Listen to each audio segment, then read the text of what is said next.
Hey guys, welcome to the video. Thanks for joining today. Today I'm going to do a video about the trail shoes that I used in 2024. I kind of have a overabundance of trail shoes for right now. I won't need to buy any more for a good while, but I just kind of wanted to go through them and talk about them. I started the year with my Ultra Lone Peak 7s. I already had these. They're great shoes for me. I've worn, this is like my 4th or 5th pair of Lone Peaks. They've always worked for me. They have the 25mm stack height in the heel and the forefoot with the 0mm drop. Got a Max Track outsole that they have improved in the last few versions. It's really pretty grippy. They drain well, breathe well. Just a good standard workout shoe that has worked really well for me. But early, I guess maybe it was late 23 or early 24, I'm forgetting dates now. I got a pair of seed shoes from Topo, the Terra Venture 4s, and these quickly became a favorite. They're right along with the Lone Peaks. I actually compare them a lot to the Lone Peaks. Think they're similar in a lot of ways. Now they're 25 in the heel, so the same as the Lone Peaks in the heel. They're 22 in the forefoot for a 3mm drop. I really don't notice much. I feel good between a 0 and a 6mm drop. These feel really good. They have a even better grip, I think, than the Lone Peaks, in that they've got the great Max Track, Vibram Max Track outsole. These are pretty rugged upper. I put several miles in these, but they've still got a lot of life left, and I've really enjoyed them. The next pair I got was partway through the year. I decided I had some races that were a mixture of road and trail, so I was drawn to the Topo MT5s. I ordered these. We didn't carry them at the store, but I ordered them myself. They have a 28mm stack height in the heel, 23 in the forefoot for a 5mm drop. I like the outsole is Vibram, but it's like XS Trek. It's not as deep a lugs, so they actually still feel really good on the road, but you can use them on moderate trails, I would say. They're not great if it gets real rocky or technical, but I had some races that were going to be a mixture of both, and I used these for 80 miles of my Badger 100, which was mostly a rails to trails sort of course, and they worked phenomenal. So these have been great shoes. You can tell I put some wear on these, but I've really enjoyed these shoes. Then I had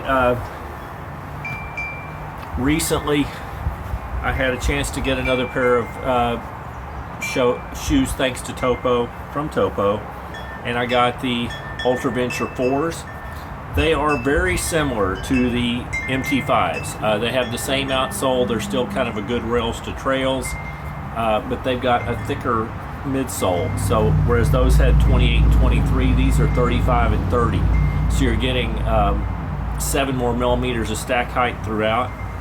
I've got the Snowdrop race coming up this weekend that I'm planning to use these a lot. I just thought the extra cushion when you're spending a lot of time on concrete for long distance would feel good, and I had an opportunity to get them really good deals. So these feel very similar to me to the MT5s. It's a little bit different upper, but they're very similar otherwise. They're just more cushioned. MT5s will still be what I'll use a lot on local trails, but if I have a long effort that's rails to trails or a combo, these will probably be my shoe of choice. I've got 70 miles on those, and I'll put a lot more at Snowdrop this weekend. The next pair of shoes I got that I really wasn't going to buy, it's actually very similar to the Terra Ventures I talked about earlier. I got a pair of the Topo Mountain Racer 3s. I wasn't going to buy these because I'm quite happy with the Terra Ventures, but these were returns to the store. They didn't work for someone, and I ended up getting them for free. One of the benefits of working in a running shoe store.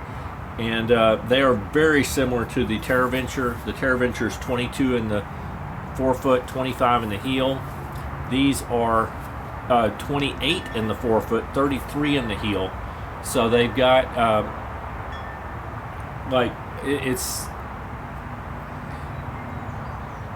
my math is just gone.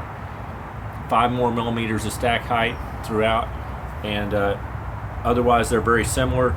I just think for a longer trail race, a little bit more cushion might be nice, and I just couldn't miss on the opportunity to get a pair. So I'm just a little bit under where I need to be to give a full review on these, but I really like them. They're very similar to me to the Terra Ventures, just a little more cushion. Then I've got a couple more newer shoes that I don't have enough miles on to do a full review.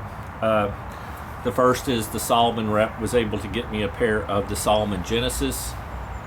These are very nice shoes. I love the grippy outsole. The contra grip outsole, you can tell, is extremely grippy. The fit is really nice with the matrix upper. It's got gusseted tongue on both sides that hold it in place real well. It's got the speed lace sort of system that you can tuck away. There's a couple things. It also is kind of cool in that they don't really sell many trail shoes that have stability versions. But this one is a neutral shoe, but you can see they built up these things on the side, which actually gives you some pretty good stability. So it's kind of nice in that respect. The negatives to this shoe for me are just that it's an 8 millimeter drop. I'm forgetting the stack heights now, but it's an 8 millimeter drop, which is a little bit high for me.